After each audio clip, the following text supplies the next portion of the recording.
Hello everyone, welcome to What's Happening in Brazil. We start this episode with the latest news from the country.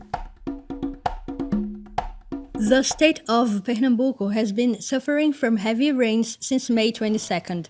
The biggest storm happened between the night of May 27th and the following day, May 28th. More than 100 people died due to landslides, and thousands of others are temporarily homeless. In Recife, the state's capital city, the city hall opened schools and daycare centers to accommodate families. In addition to Recife, 13 other cities declared a state of emergency. In one of them, the accumulated precipitation for May is 3 times bigger than the average for the whole month. According to meteorologists, the storms are a consequence of the climate phenomenon La Niña. On Monday, May 30th, President Jair Bolsonaro flew over the affected regions and gave a press conference with his ministers. About 2 hours later, he came back to Brasilia. Pernambuco's governor, Paulo Câmara, was not invited to attend the press conference.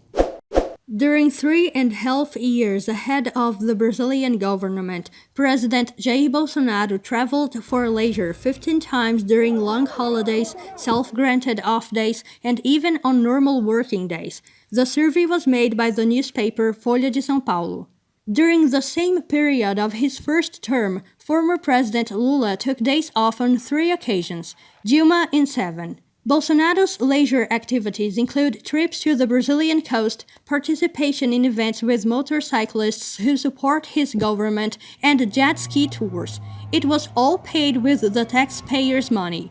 At the end of 2021, the president's vacations on the coast of the state of Santa Catarina had cost almost 900,000 reais of public money.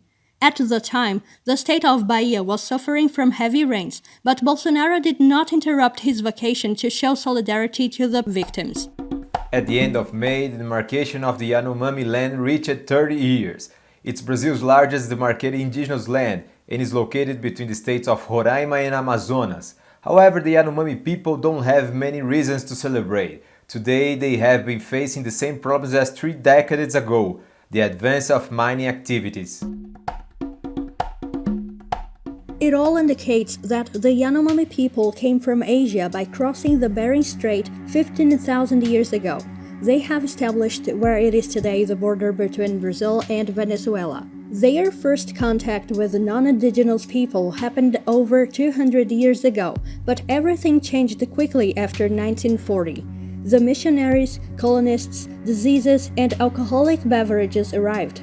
In the 80s, more massacres took place there, this time due to illegal mining. After intense pressure, the Yanomami land was demarcated on May 25, 1992.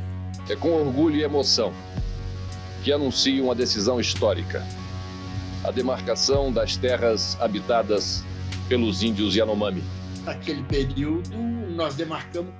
During that period, we created 166 indigenous territories. However, the Yanomami land was the first to be demarcated and the hardest to do so because, in addition to it being the border area, it is also located in 2 states. So this fact itself was already a difficulty, since this was going to be the first indigenous land to be demarcated where it is said there is a national security area. At the time, the Yanomami people were dealing with the biggest attacks they ever suffered from miners. To them, mining was and still is the same as death, hunger, diseases, and sexual exploitation. In 2021, more than 100 indigenous individuals died due to mining, whether directly or indirectly. 3 decades after the demarcation of their land, the search for gold keeps destroying the forest and Yanomami lives. Aumento de quantidade de garimpeiros. There is a rise in the number of miners. Businessmen are interested in it. Those who sell machinery in the city and profits a lot from it.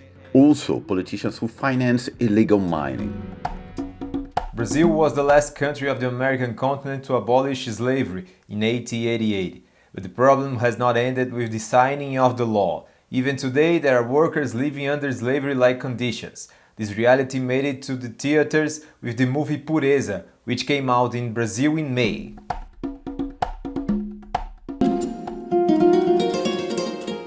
In 1993, Pureza Lopes Loyola left her city, Bacabal, in the state of Maranhão to search for her son, Abel. He had been enticed to work on a farm in the region. Over the course of her search, which lasted almost 4 years, she not only found her son, but also grim situations of exploitation involving mine workers, coal miners, and farms. A senhora viu esse rapaz por aqui? Não, senhora. E não. Now, this story is on Move Screens in a production named after its protagonist, Pureza. Actress Gira Paz plays the lead role. A gente sabe que a base da sociedade brasileira. We know that the basis of Brazilian society is in the female figure. We know the power of women in society. As a mother, what moves Pureza is the search for her son. As she sees the slavery-like situation on the farm, she says a beautiful thing in the movie. She says, "From now on, you all become my family." Aqui quem tá falando é Pureza, nova cozinheira da base 1. It took a month to shoot the film, with the scenes shot in Marabá, in the state of Pará, and in Congress, Brasilia. After Miss Pureza's struggle, Brazil acknowledged after the United Nations in 1995 the persistence of slave labor in the country, and the relevance of this story remains strong even today. A trajetória da Pureza, ela fortalece, né? Ela acaba... It is very important to have these stories told and represented because it is part of the education of our society. It is part of understanding the dynamic of what slave labor is today.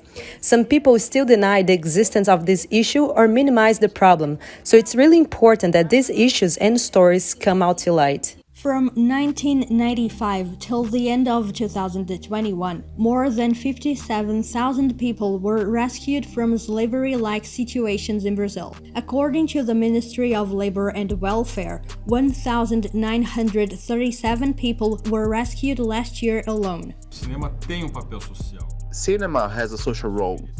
And when cinema takes the social role, it doesn't have to be a precarious cinema. It can be powerful, with all the strength that cinema gods and goddesses can provide. The movie shows us a need, that we all must be abolitionists.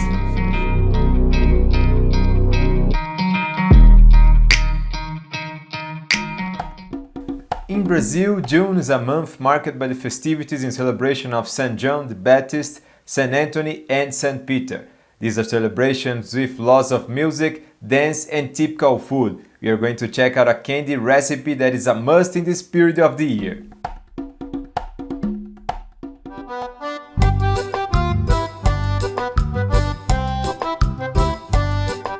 Receita de hoje. Today's recipe is a candy people love, canjica. Canjica takes a little longer to cook, so it is better to soak the corn in water the previous day so it cooks faster. Anyway, it has to be prepared in a pressure cooker. Cover the corn in water and add a pinch of salt. Cook it for 30 or 40 minutes till it is soft. In another pan, we prepare milk caramel. Add 2 liters of milk and sugar, then let the mix boil and reduce to less than half, making it a caramel that looks like condensed milk. Be careful not to burn the edges of the pan if you want a very white canjica. The corn is cooked. Now I'm gonna do the following. I'm gonna add a little bit of milk to make it creamy and not watery. And here the caramel is ready. In a second, we will put together the content of the 2 pans. When the milk caramel is ready, add the cooked corn. Add clove and cardamom and let it all boil till it is like a thick broth. Now that I've mixed the canjica with the caramel and they've cooked together, it is time to add the coconut and coconut milk. I don't put it in before to keep as much as possible their flavor. Now it is also time to finish with the lemon zest, which breaks the excessive sweetness. It is perfect. Turn it off, let it sit a bit, and then eat as you prefer. Cold, hot, with or without cinnamon.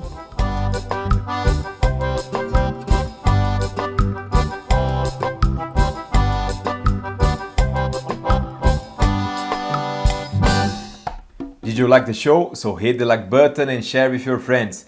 Don't forget to subscribe to our channel to receive notifications. We'll see you next week.